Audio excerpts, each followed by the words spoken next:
Hello friends, চলে এসেছি আমার ছোট্ট বোনকে নিয়ে সঙ্গে ব্লগে। ওকে বললাম চুমু দিতে, ও সে আমার মতনই অ্যাক্টিং করছে। তারপরে বললাম চুমু দিতে, তখন আমাকে কানে চুমু দিল। কানে নয়, গালে দিতে বললাম, তারপরে আবার গালে দিল। কি মিষ্টি!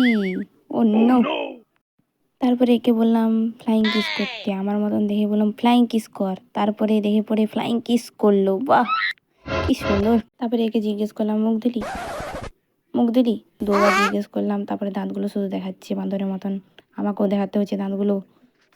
A few moments later. আমি আর আমার ছোট্ট বোন চেপে পড়লাম গাড়িতে। আজকে চললাম একটু বাইরে ঘুরতে, ঘুরু ঘুরু করে আসি। এই আমার দুটো বোন গাড়িতে চেপে গিয়েছে। চলে এসছি ফ্রেন্ডস। এখানে সামনে দুটো শাকচুন্নি দাঁড়াইছে, মানে বান্ধবীগুলো দাঁড়াইছে দুটো শাকচুন্নির মতন। আবার নিউ ব্লগে দেখা হবে। টাটা বন্ধুরা।